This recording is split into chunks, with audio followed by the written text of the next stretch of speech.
Hello everyone.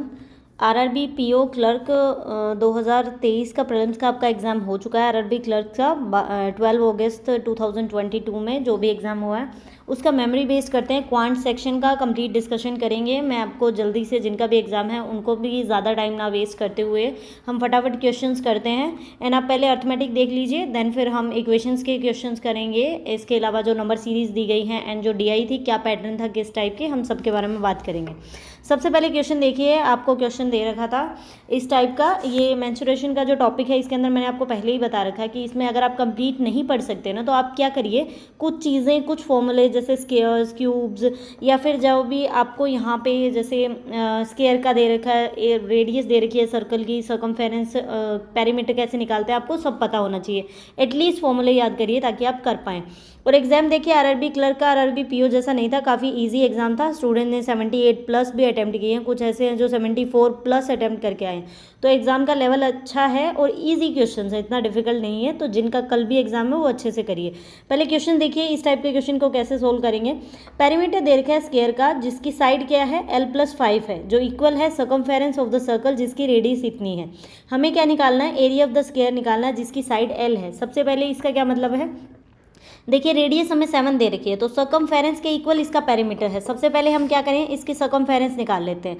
Circle की circumference होती है 2πr, तो हम सोल्व करते हैं। पाई की वैल्यू 22/7 एंड रेडियस है 7, तो यहाँ से सर्कमफेरेंस कितनी आ गई, 44, जो किसके इक्वल है, स्क्वायर के पेरीमीटर के इक्वल। अब स्क्वायर का पेरीमीटर क्या होता है, 4 इंटू साइड, 4 और साइड की multiply means 4a is equal to perimeter of square होता है। इसका मतलब 4a इज इक्वल टू किसके इक्वल है, 44 के इक्वल।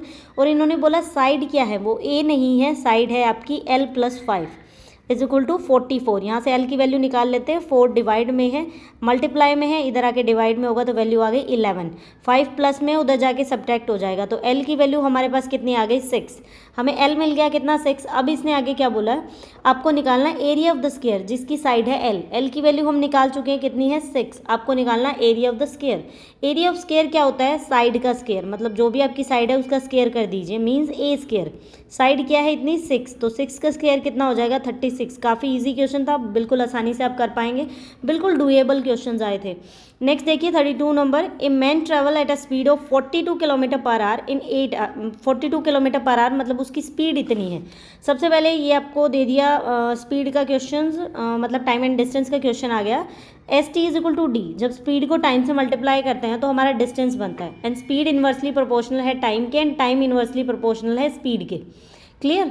यहाँ से देखिए एक मैन ने क्या किया, 42 किलोमीटर चल रहा है 8 घंटे के लिए, मतलब 1 घंटे में उसने 42 किलोमीटर कवर कर दिया। और सेम वही क्या कर रहा है, कुछ डिस्टेंस 32 किलोमीटर 1 घंटे में जा रहा है, इस तरह से 2 घंटे कवर किया। तो आपको निकालनी एवरेज स्पीड। एवरेज स्पीड क्या होती है, एवरेज स्पीड होती है टोटल डिस्टेंस डिवाइड बाय में टोटल टाइम। टोटल डिस्टेंस को टोटल टाइम से डिवाइड करेंगे तो एवरेज स्पीड आ जाती है। क्लियर। अब टोटल डिस्टेंस कैसे निकलेगा, पहले का डिस्टेंस कैसे निकालें, डिस्टेंस निकलता है स्पीड इनटू टाइम। तो स्पीड है 42, टाइम है 8 से मल्टीप्लाई करेंगे 42 को, कितना आ जाएगा। एंड नेक्स्ट हम निकालेंगे 32 मल्टीप्लाई 2 करके। तो 42 को 8 से मल्टीप्लाई किया, कितना बन गया हमारे पास, 336। एंड 32 किलोमीटर 2 घंटे में चल रहा है, तो इसने कितना डिस्टेंस ट्रेवल कर दिया, 64। 336 और 64 को ऐड कर देते हैं, कितना बन जाएगा, 400। तो टोटल डिस्टेंस हमारे पास कितना आ गया, 400। टाइम कितना लग रहा है, 8 आवर्स एंड 2 आवर्स, टोटल कितने हो गए, 10 आवर्स। इसका मतलब इसकी एवरेज स्पीड कितनी है, 40 kilometre per hour. Option A answer हो जाएगा। नेक्स्ट देखिए 33 नंबर, अमर ने क्या किया, इन्वेस्ट किए 3680 रुपये सिंपल इंटरेस्ट के ऊपर, और उसको इंटरेस्ट मिला है 1840 रुपये का। आपको निकालना है रेट ऑफ द इंटरेस्ट की, कितना रेट ऑफ इंटरेस्ट पे उसने डाले थे पैसे। इसमें आगे आपको कंडीशन दे रखी है कि जो रेट ऑफ इंटरेस्ट है वो ट्वाइस है इन्वेस्टमेंट पीरियड के, मतलब जो भी टाइम है, हम मान लेते हैं कि रेट 2t के इक्वल है, मतलब टाइम अगर 2 साल है तो रेट 4 साल होगी, मतलब उससे डबल होगी। सबसे पहले देखिए सिंपल इंटरेस्ट कैसे निकालते हैं, principal into rate into time divide by में 100। यहीं से अगर आपको सिंपल इंटरेस्ट दे रखा हो तो ये 100 मल्टीप्लाई में हो जाएगा, ये वैल्यू डिवाइड में हो जाएंगी। क्लियर। मैं रेट और टाइम को एक साथ रख लेती हूँ। हम क्या पुट कर सकते हैं, अगर मैं टी की फॉर्म में पुट करूँ तो टाइम तो हो गया टी, और रेट की जगह पे क्या आ जाएगा, 2t इज इक्वल टू, ये मल्टीप्लाई हो जाएंगे। सिंपल इंटरेस्ट कितना है, 1840 मल्टीप्लाई 100, एंड प्रिंसिपल है 3680। इसको हम सोल्व करेंगे, हमारे पास कितना वैल्यू आ जाएगा, इसको सोल्व किया तो ये इससे 2 पे कट हो जाएगा, एंड ये आ गया यहाँ पे 50। क्लियर, ये हो गया यहाँ पे 2t² इज इक्वल टू 50। तो 2 मल्टीप्लाई में है, डिवाइड में करेंगे तो t² की वैल्यू आ गई 25 एंड इसको स्क्वायर ओपन करेंगे तो t आ गया 5। मतलब टाइम था 5 साल, आपसे रेट पूछा है, रेट है टाइम की डबल, तो 2 मल्टीप्लाई कर दीजिए 2 से, रेट कितनी आ गई 10%। क्लियर, काफ़ी डूएबल एंड इजी क्वेश्चन थे। A and be together can complete, ये देखिए इस टाइप का क्वेश्चन मैंने राकेश यादव सर की बुक में से भी आपको करवाया था कि जब भी, मोस्ट इंपॉर्टेंट चीज़, जब भी आप टाइम एंड वर्क करते हैं तो यहाँ पे मान लीजिए आपने ए और बी का काम लिखा या फिर आपने बी का काम लिखा इस तरह से, तो हमेशा यहाँ पे कंप्लीट काम आएगा, इस चीज़ को दिमाग में बिठा लीजिए। जैसे इन्होंने बोल दिया 8/15, तो आपको ये नहीं, आपको पूरा काम निकाल कर यहाँ पे लिखना है। तो देखिए अगर वो 8/15 काम को 5 डेज में करता है तो कंप्लीट काम को कितने में करेगा, x मान लीजिए 15 हो जाएगा मल्टीप्लाई में एंड 8 कितना हो जाएगा, 75/8 काम में अपने काम को कंप्लीट करता है। इतना क्लियर हो गया। तो हम यहाँ से क्या लिख सकते हैं कि a + b कितने दिन में काम कंप्लीट करता है, 75/8। अब बोला कि b ने बचे हुए काम को, b alone complete the remaining work in 7 days. Total है उसने, इन्होंने कितना किया 8/15, तो बच कितना गया 8/15, 1 में से सब्ट्रैक्ट करें तो कितना बच गया 7/15। इट मीन्स ए क्या करता है, बी 7/15 काम को 7 दिन में करता है, तो टोटल काम को कितने दिन में करेगा, मल्टीप्लाई कर दीजिए कितना आ गया 15। तो बी का काम हम लिख देते हैं कि बी पूरे काम को 15 दिन में करता है। अब निकालना क्या है कि ए कितने दिन में करेगा। सबसे पहले इनका एलसीएम ले लेता है। एलसीएम कुछ ऐसा नंबर ले लीजिए, जब भी डिवाइड में होता है ना तो आप लोग टेंशन मत लीजिए, ऐसा नंबर लीजिए जो आपकी ऊपर वाली वैल्यू से कट जाए, बिकॉज जब भी हम यहाँ पे जो वर्क लेंगे उससे इसको डिवाइड करेंगे तो 8 ऊपर मल्टीप्लाई में चला जाएगा। हम 75 ही ले लेते हैं, 75 से 75 कट गया तो हमारे पास एफिशिएंसी कितनी आ गई 8, और इसकी एफिशिएंसी कितनी बनेगी 5। देखिए दोनों की एफिशिएंसी है 8 और बी की एफिशिएंसी है 5, तो यहाँ से हम ए की निकाल सकते हैं, सब्ट्रैक्ट करके कितना हो गया 3 एफिशिएंसी। अब पूछा है कि ए कितने दिन में काम को कंप्लीट करता है, तो टोटल वर्क कितना है 75, ए की एफिशिएंसी कितनी है 3, डिवाइड कर दीजिए। 75 को 3 से डिवाइड करेंगे कितने दिन में काम को कंप्लीट कर देगा, 25 डेज में। ऑप्शन ए आपका आंसर होगा। क्लियर, नेक्स्ट देखते हैं। एक वेसल कंटेन करता है 120 litre of the mixture of juice and water. इस टाइप का भी क्वेश्चन बहुत एग्जाम में पूछा जाता है, तो हम यहाँ से लिख लेते हैं जूस है एंड वाटर है, किस रेशो में, 8:7 की फॉर्म में। इतना क्लियर हो गया। जूस एंड वाटर है 8:7 की फॉर्म में, टोटल है 120। 30 लीटर मिक्सचर उसमें से निकाला गया है और उसमें 18 लीटर वाटर ऐड किया गया, तो उसके बाद आप निकालिए फाइनल क्वांटिटी में जूस एंड वाटर का क्या रेशियो, ये आपका क्वेश्चन है। सबसे पहले देखिए 120 को इस रेशियो की फॉर्म में डिवाइड मत करिए, बिकॉज कैलकुलेशन बड़ी होगी। सबसे पहले बोला कि 30 लीटर निकाला गया, तो टोटल था 120, हम 120 में से डायरेक्ट 30 सब्ट्रैक्ट कर देते हैं, कितना बच गया हमारे पास 90। 90 को रेशो की फॉर्म में डिवाइड करो, मतलब टोटल वैल्यू हम 90 मानते हैं टोटल मिक्सचर को। रेशो में कैसे डिवाइड करते हैं, 8 एंड 7 को ऐड किया कितना हो गया 15, तो 15 से इसको डिवाइड करिए। एक रेशो की वैल्यू आपके पास कितनी आ जाएगी 6 आ गई, इसका मतलब ये 8x है, ये 7x है। तो जब 8x को 6 से मल्टीप्लाई किया तो जूस कितना है 48, और 6 को 7 से मल्टीप्लाई किया तो वाटर कितना है हमारे पास 42। अब बोला कि 18 लीटर वाटर और ऐड हो गया, तो इसमें 18 ऐड कर दीजिए, टोटल कितना हो गया 60। अब आपसे पूछा है जूस एंड वाटर का फाइनल मिक्सचर में क्या रेशियो है। जूस कितना है 48 एंड वाटर कितना है 60, 12 पे कट कर दीजिए, कितना रेशो आ जाएगा 4:5 हमारा आंसर होगा। क्लियर। नेक्स्ट देखिए 36 नंबर। एक क्लास है जो कंसिस्ट करती है जिसके अंदर एथलीट्स हैं, क्रिकेटर हैं और सिंगर्स हैं, जिनका सम कितना है 68। रेशो दे रखा है एथलीट बाय में क्रिकेटर कितना है 2:9, मतलब 2/9। क्लियर। और नंबर ऑफ सिंगर्स हमें कितने बोले हैं कि वो 8 ज़्यादा है क्रिकेटर से, तो क्रिकेटर प्लस 8 लिख देते हैं हम, इससे ज़्यादा है। बताइए नंबर ऑफ क्रिकेटर कितने हैं क्लास के अंदर। मतलब हम क्या करें, सभी चीज़ को, मतलब हमें क्रिकेटर निकालना है, तो एथलीट की जगह पे क्या लिख सकते हैं हम 2x लिख सकते हैं, क्रिकेटर की जगह क्या लिख सकते हैं 9x लिख सकते हैं, एंड सिंगर की जगह क्या है क्रिकेटर प्लस 8, तो क्रिकेटर कितना है 9x प्लस में 8 = 68। सबको ऐड किया 9 9 18 एंड 2 20x, और 8 उधर जाके सब्ट्रैक्ट हो जाएगा तो 60 बच गया। x की वैल्यू कितनी आ गई 3। अब क्या पूछा आपसे, क्रिकेटर पूछा है, क्रिकेटर का क्या रेशो है 9x, तो 9x की वैल्यू 3, कितना हो जाएगा 27 क्रिकेटर है। क्लियर। बिल्कुल डूएबल क्वेश्चन है, बिल्कुल डिफिकल्ट नहीं है। ए 6 ईयर ओल्डर देन सी। ए क्या है सी से कितने साल बड़ा है, A is 6 year older than B and B is 6 year or elder than A. The sum of the present age of, मतलब A B C की present age हमें दे रखी है कितनी 72। A is 6 year elder, मतलब A है 6 साल बड़ा C से, तो हम A की एज क्या लिख सकते हैं C + 6। क्लियर। यहाँ से हम B की एज क्या लिख सकते हैं, B is 6 year elder than A, तो A+6 लिख देते हैं। निकालना क्या आपको, B की एज निकालनी है। तो हम क्या करें, इस चीज़ को आप किसी में भी कन्वर्ट कर लीजिए। देखिए A की जगह तो A आ जाएगा और B की वैल्यू भी A की फॉर्म में है। हम क्या करें, C की वैल्यू भी A की फॉर्म में ही ले आते हैं। तो C को यहाँ रखते हैं, A-6 कर देते हैं। अब ये इक्वल रखते जाइए सारी वैल्यू इस सम के अंदर। A की जगह A, B की वैल्यू क्या है A+6 एंड C की वैल्यू क्या आ गई A-6 इज इक्वल टू 72। तो यहाँ से कितना हो जाएगा 3A is equal to 72 and A की वैल्यू हमारे पास कितनी आ गई 24। अब क्या पूछा है, B की एज निकालो 6 साल बाद। तो B की एज कितनी हो जाएगी, इसकी है 24 में 6 ऐड करेंगे, B की एज कितनी आ गई 30। ये है प्रेजेंट, लेकिन 6 साल बाद तो 6 ऐड कर दीजिए, कितना हो गया 36। ऑप्शन डी आंसर होगा। क्लियर। अब हम करते हैं 38 नंबर। सम दे रखा है, ये देखिए डाउन स्ट्रीम अपस्ट्रीम को भी ST is equal to D से ही निकालते हैं। स्पीड को जब टाइम से मल्टीप्लाई किया तो डिस्टेंस आ गया। सम दे रखा है डाउन स्ट्रीम और अपस्ट्रीम का, मतलब D प्लस हम क्या लिख देते हैं अपस्ट्रीम का सम है 40 किलोमीटर और रेशियो दे रखा है डिस्टेंस कवर किया है कि कौन कौन सा डिस्टेंस, डाउन स्ट्रीम और अपस्ट्रीम का डिस्टेंस कवर किया है। इसमें तो लगाए 5 घंटे और इसमें लगाए 10 घंटे। डिस्टेंस कितना कवर किया है 3:4 की फॉर्म में। अब निकालना क्या है, स्पीड ऑफ द स्ट्रीम निकालो।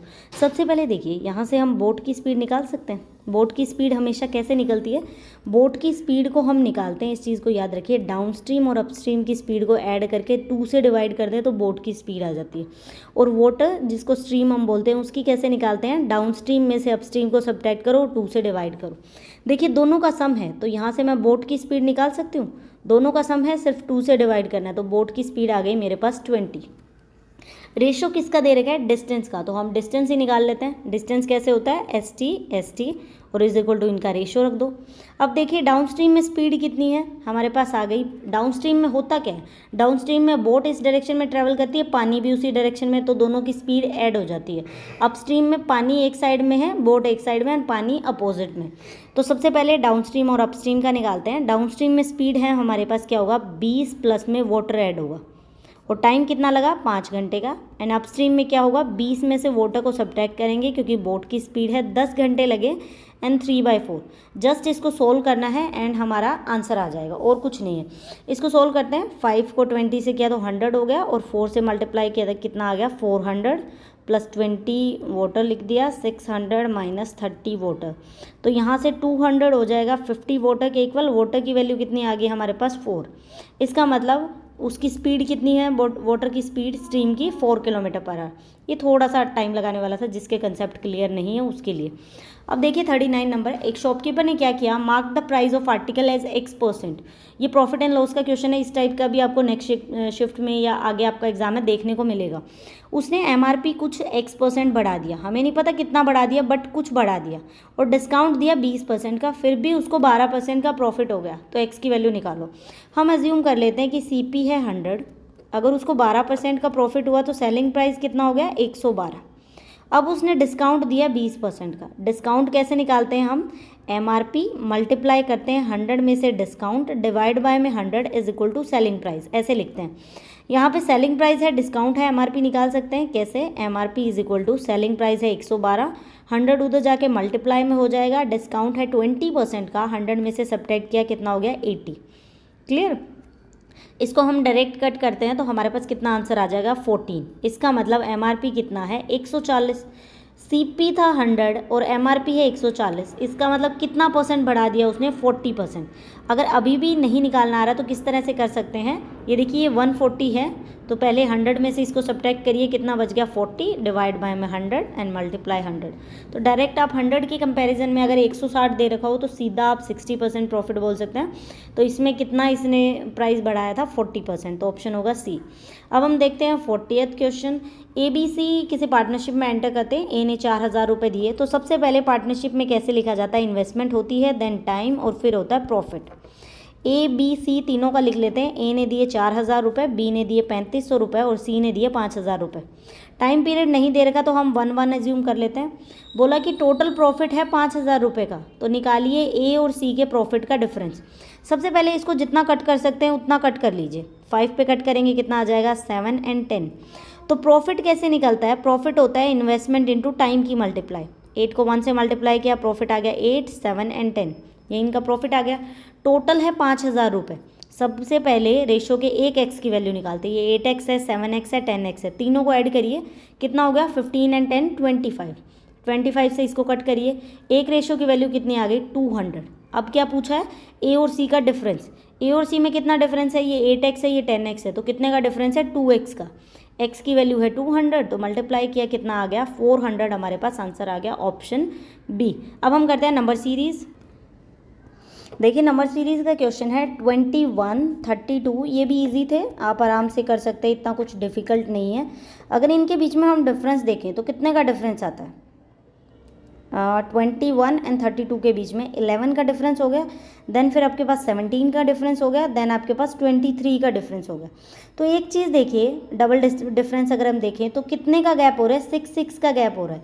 इसका मतलब डिफरेंस में 6 ऐड होता जा रहा है। नेक्स्ट क्या होगा, 23 में अगर 6 को ऐड करेंगे तो 29 बनेगा। 72 एंड 29 को दोनों को ऐड किया, कितना बन गया 101, तो ऑप्शन डी आंसर होगा। नेक्स्ट देखिए 27 नंबर, ये किस तरह से दे रखा था, 10, 30, 66, 130 एंड 230, इसमें क्या हो सकता है उस तरह से सोल्व करते हैं। सबसे पहले देखिए यहाँ पे अगर हमें गैप दे रखा है तो स्टार्टिंग से तो शुरुआत नहीं कर सकते, यहाँ से करिए। कितने का गैप आ रहा है 36 का, यहाँ पे कितना आ रहा है 64, देन 100। मैक्सिमम क्वेश्चन आजकल एग्जाम में आपके डिफरेंस से सोल्व हो जाते हैं। मल्टीप्लाई तब होता है जब या तो पहले वाली वैल्यू बहुत छोटी एंड लास्ट वाली बहुत बड़ी हो, तो मल्टीप्लाई का मेथड यूज़ होता है, अदरवाइज आप डिफरेंस से भी कर सकते हैं। डिफरेंस में भी काफ़ी चीज़ें होती है, स्क्वायर्स का डिफरेंस आ सकता है, क्यूब का डिफरेंस, स्क्वायर का डिफरेंस, -1 आ सकता है, कोई प्राइम नंबर आ सकता है, नेचुरल नंबर आ सकते हैं, कुछ भी गैप हो सकता है। तो देखिए 36 किसका स्क्वायर है 6 का, एंड 64 8 का स्क्वायर, 10 का स्क्वायर। इट मीन्स दो का स्क्वायर बढ़ता जा रहा है। पहले कितने का स्क्वायर होगा 4 का, और उससे पहले 2 का स्क्वायर। तो 2 का स्क्वायर 4 होता है, 10 में ऐड किया कितना आ जाएगा 14, हमारा इसका आंसर होगा। नेक्स्ट देखते हैं 28 नंबर, इसमें दे रखा है 6, 8, 18, 56 एंड 1132। देखिए पहला नंबर बहुत छोटा और लास्ट वाला बहुत बड़ा है, इट मीन्स ज़रूर ही मल्टीप्लाई लगा होगा। तो मल्टीप्लाई 1 करूँ तो कितने का गैप है 2 का, मल्टीप्लाई 1 से तो नहीं बन रहा, मल्टीप्लाई 2, 8 दूनी 16 और 2 हो जाएंगे, इट मीन्स मल्टीप्लाई 3 + 2 होगा। तो नेक्स्ट क्या होना चाहिए, मल्टीप्लाई 4 + 2। तो 56 को 4 से मल्टीप्लाई करेंगे, कितना आ गया 2 2 4 एंड 2 ऐड किया तो इसमें कितना आ गया 226, हमारे पास आंसर देखने को मिलेगा। क्लियर। इसके अलावा ये देखिए ये यहाँ पे ये है, ठीक है, 41, 60, 83, 112 एंड ये हो गया आपका 180। क्लियर। इसके बीच में डिफरेंस देखें, ऑब्वियसली डिफरेंस से हो जाएगा, ऐसा कोई नंबर नहीं है कि पहला नंबर बहुत छोटा और लास्ट वाला बड़ा है। 19 का गैप आ गया, देन 23 का, 29 का, इस तरह से गैप आ रहे हैं। इट मीन्स ऐसे नंबर लिए जा रहे हैं जो किसी से डिवाइड नहीं होते। 19 खुद से डिवाइड होता है, 23 खुद से, 29 खुद से, तो नेक्स्ट ऐसा कौन सा नंबर है जो खुद से डिवाइड होगा 31। तो हम क्या करेंगे 112 में 31 को ऐड कर देंगे, कितना आंसर होगा 143। क्लियर। नेक्स्ट देखिए आप 30th नंबर, इसमें क्या दे रखा है 24 एंड अपने को डायरेक्ट गैप दे रखा है, यहाँ से नहीं निकाल सकते, इन दोनों का गैप लें तो कितने का गैप आ रहा है 9 का डिफरेंस आ रहा है, उसके बाद 0.25 का डिफरेंस, फिर से कितने का डिफरेंस आ रहा है आपके पास 9 का डिफरेंस। इट मीन्स एक बार 9 हो सकता है, एक पॉइंट 0.5, तो यहाँ पे अगर 0.25 हो तो वैल्यू कितनी आएगी 33, तो ये आंसर है। अब हम देखते हैं कौन सी DIs पूछी गई थी। ये देखिए इतने डिफिकल्ट क्वेश्चन नहीं थे, क्वेश्चन काफ़ी इजी थे। इस तरह से आपको DI दे रखी थी, इस DI में कैसे टेबल चार्ट है आपको। देखिए नंबर ऑफ़ लैपटॉप सोल्ड, ये नंबर ऑफ़ लैपटॉप्स हैं, हम L लिख लेते हैं, ये लैपटॉप्स हैं, ये फ़ोन सोल्ड किए हैं इन्होंने, एंड ये कैमराज। अब क्वेश्चन किस टाइप से पूछे, the number of the camera sold in Jain is what % मोर और less than the number of the laptop sold. जब भी इस तरह का हो ना, मोर देन लेस देन कितने, तो सबसे पहले देखिए कि जनवरी में कैमराज कितने सोल्ड किए गए, तो कैमरा है 72, वो कितना ज़्यादा है, मतलब हमसे 72 का पूछा कि 72 कम या ज़्यादा कितना % है लैपटॉप फैब में। फैब में लैपटॉप्स कितने हैं 48, इसका मतलब ज़्यादा है। कितना ज़्यादा है, तो 72 में से हम 48 को सब्ट्रैक्ट करेंगे। डिवाइड करना है किसके कंपैरिजन में पूछ रहा है, फैब वाले में, तो डिवाइड करेंगे 48 से, मल्टीप्लाई 100, ये हमारा आंसर हो जाएगा। क्लियर। उसके बाद देखिए फर्स्ट क्वेश्चन आ गया हमारे पास, देखिए आपको सोल्यूशन भी दे रखा है। सेकंड है, if the number of the camera sold in April is 20% less than the camera sold in Feb, then find the difference between the number of camera sold in March and April. तो इसको आप direct solve कर सकते हैं, इतना difficult नहीं है। जो भी आपको जैसे फैब का दे रखा है, तो हमें अप्रैल का निकालना, उससे 20% कम है, तो 80/100 कर देंगे जो भी वैल्यू है। इस तरह से आप इन क्वेश्चंस को सोल्व कर सकते हैं। देखिए आपको सोल्यूशन भी डायरेक्ट दिया हुआ है, एवरेज निकालनी है, तीनों को ऐड करके 3 से डिवाइड कर दीजिए, इतना डिफिकल्ट नहीं है। ये एक बार ग्राफ दे रखा है, इसमें नंबर ऑफ सिटी विजिटेड ये इस तरह से लिख रखा है एंड नंबर ऑफ विलेजेस इस टाइप से लिख रखा है। क्लियर, ये वाली लाइन। तो इस तरह के मैं एग्जाम में क्या करती हूँ, मैं इस तरह से लिख लेती हूँ कि नंबर ऑफ सिटीज़ हैं, तो देखिए इसमें ऐसे क्रॉस करके घुमा रखा है, मैं डायरेक्ट अपने पास लिख लूँगी कि मेरे पास सिटीज़ कितनी दे रखी हैं, जैसे 80 हो गया, 100 हो गया, 90 हो गया, तो इस तरह से 80 आप ये वैल्यूज़ लिख लेंगे तो आपको बहुत हेल्प होगी। बिल्कुल भी डिफ़िकल्ट क्वेश्चन नहीं है, बिल्कुल आसान तरह के क्वेश्चंस पूछे गए थे। इसके अलावा देखिए ये सिंप्लीफिकेशन के क्वेश्चंस थे, आपको साथ में बढ़िया तरीके से इनके आंसर्स भी दे रखे हैं। अगर आपको पीडीएफ चाहिए तो मैं टेलीग्राम चैनल पे पीडीएफ आपको अवेलेबल करवा दूंगी। इतना डिफिकल्ट पेपर नहीं था, मोस्ट इंपॉर्टेंट चीज़ें थी हमारा अर्थमेटिक एंड नंबर सीरीज़ जो हम डिस्कस कर चुके हैं, बस यही सब चीज़ें थी एग्जाम के लिए। जिनका कल एग्जाम है अच्छे से देख आइए, एंड कट ऑफ आपकी 70 से अबव ही जाने वाले, 72 से अबव, बिकॉज काफ़ी ईजी पेपर था, इतना मतलब डूएबल था, इतना डिफिकल्ट नहीं था। अब जिनका नहीं हुआ है वो लोग इस तरह के और क्वेश्चंस ट्राई कर सकते हैं, जिनका हो गया वो क्या करिए, आप या तो आरआरबी पीओ मेंस की प्रिपरेशन शुरू कर दीजिए। आरआरबी क्लर्क मेंस थोड़ा सा डिफरेंस होगा, बिकॉज उसमें क्या होगा, थोड़े इजी क्वेश्चंस आएंगे, एंड पीओ में थोड़ा डीआई पे ज़्यादा फोकस होगा। एंड आईबीपीएस पीओ को भी टारगेट करके चलिए, क्योंकि अभी से आप अगर प्रीलिम्स की एंड हाई लेवल्स की क्वेश्चन की प्रैक्टिस करेंगे तो अच्छा रहेगा आपके लिए। हम ट्राई करेंगे कि मेंस के मॉक टेस्ट में आपको सोल्व करवाऊँ, अदरवाइज आईबीपीएस पीओ प्रीलिम्स का भी स्टार्ट करेंगे। एंड आप अपने बताइए आपने कितना अटैम्प्ट किए हैं, एंड जिनका भी कल एग्जाम है, all the best for your exam. Thank you for watching the video.